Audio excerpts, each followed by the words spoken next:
Adesso leggerò il messaggio del Presidente della Regione, Christian Solinas. Distinti ospiti, partecipanti, relatori, organizzatori. Avrei voluto partecipare di persona a questo interessantissimo convegno, ma improrogabili impegni mi vedono in queste ore impegnato fuori Sardegna. Tuttavia, mi sento particolarmente vicino a voi tutti, al Presidente Mario Carboni, unitamente agli organizzatori dell'Associazione Kenabura, ai relatori sardi ed israeliani e a voi tutti partecipanti al convegno e soprattutto al popolo di Israele colpito a tradimento con ferocia belluina dai terroristi di Hamas, che hanno sparso sangue innocente di tanti inermi civili senza distinguere fra donne, anziani e bambini anche lattanti, con un atto criminale che ricorda drammaticamente i pogrom nazisti che precedettero e punteggiarono anche la Shoah, il male assoluto. Con l'animo ferito voglio rivolgere un saluto solidale all'ambasciatore di Israele, mentre il pensiero e la mia preghiera va alle vittime, alle tante famiglie che in queste ore piangono ancora tanti dispersi, e ai molti ostaggi prigionieri a Gaza e ai tanti giovani che si apprestano a difendere in armi lo Stato di Israele minacciato nella sua esistenza.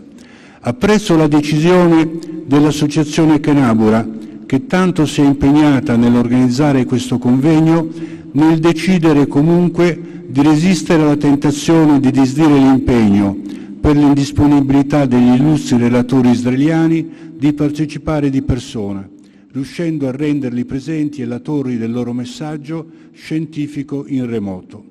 Così, oltre che manifestare una resistenza culturale al male non indietreggiando, ha reso possibile un'occasione unica di confronto teso ad esplorare in maniera scientifica i dati storici ed archeologici sui rapporti fra gli Sciardani e gli altri popoli del Mediterraneo ad est della Sardegna, considerata loro terra di origine e di partenza verso l'Oriente delle grandi civiltà del periodo del Bronzo e inizio dell'Età del Ferro. Il convegno ha come obiettivo lo studio delle similitudini fra le costruzioni sarde nuragiche e il sito di El Awat, scoperto nel 1992 in Israele, ai cui scavi hanno partecipato 2 missioni dell'Università degli Studi di Cagliari nel 1997 e nel 2000, guidate dal professor Giovanni Ugas.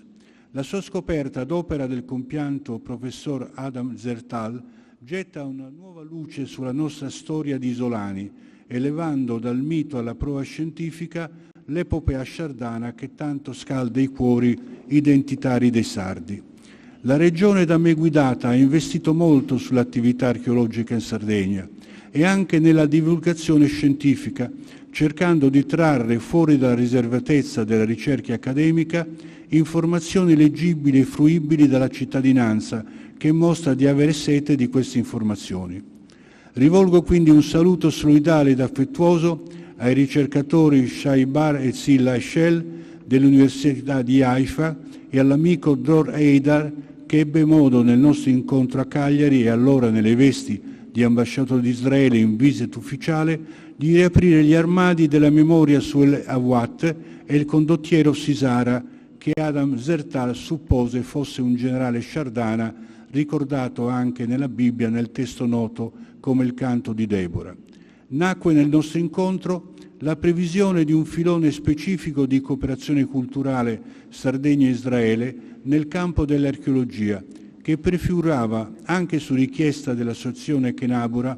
la predisposizione di un apposito progetto per realizzare una nuova campagna di scavi di studio a El Awat con le adeguate risorse regionali che cercherò di reperire e mettere a disposizione al più presto.